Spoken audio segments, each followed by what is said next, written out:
Halfway between Los Angeles and Las Vegas in the middle of the Mojave Desert, there appears a tiny village. The focal point, stark blue domes of an Islamic mosque. There is a 3-story hotel and statues often seen in Middle Eastern countries.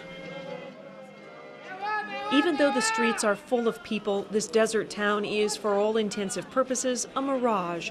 The residents are costumed role players, most of Afghan descent, all part of a scripted scenario. The town of Erdabat Shar here at the National Training Center started to develop back in 2003 once we went into Iraq. Captain David Fitro was with the 11th Armored Cavalry Regiment at Fort Irwin's National Training Center. Just back from combat near Baghdad, Fitro now helps train soldiers from around the globe. Across the NTC, there are a dozen towns and villages. This road is called the Urban Mounted Patrol 1. The Canadians are going to enter the town from the south, and they're going to be moving north up through here.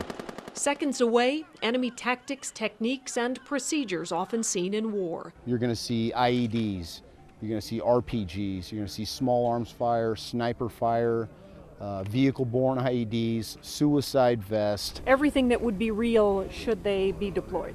Yeah, absolutely.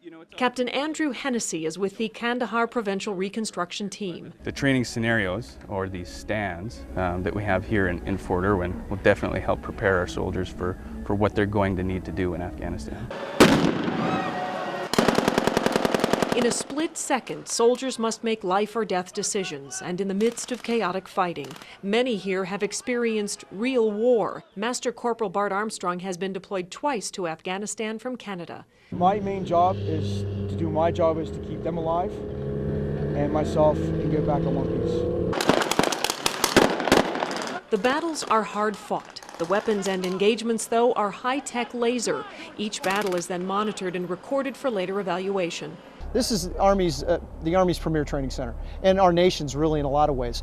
Every rotation we have at least 2, often 3 and 4 services here.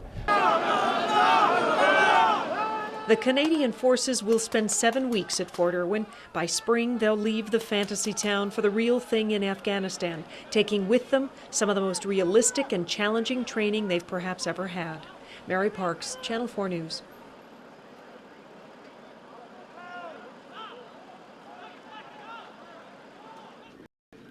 The California desert is often a formidable place. Triple digits in the day, freezing at night, dirt, dust, and always the relentless sun.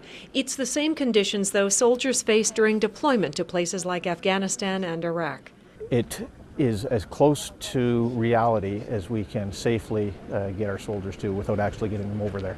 Colonel Wayne Eyre is commander of the 2nd Brigade of the Canadian Forces. His unit will spend the next 7 weeks at Fort Irwin's National Training Center. What we have here that we don't have in Canada is the weather and the terrain. You can imagine trying to do some of this stuff with 6 feet of snow and a minus 30-degree wind chill. Soldiers will be much more focused on their own basic personal survival rather than learning. This area is called the Box, realistic combat training on a battlefield deep within the Mojave Desert.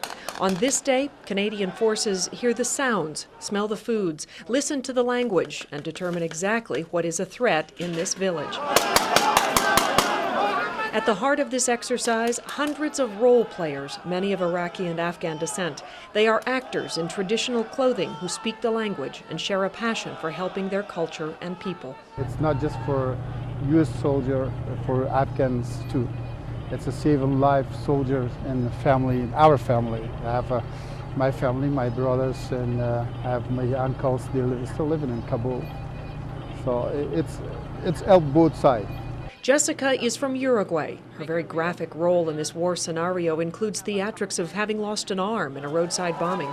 But this actress is a true amputee with a husband in the military. I'm really proud of them to be helping us to be free and have our rights. Here and in real conflicts, there is one person assigned as a link between the village leader and the military moving through. The purpose, cultural understanding, and peace. You can come in somewhere where you have a lot of people that are very hostile towards you. I mean, one of the things that our job would be is to find out why.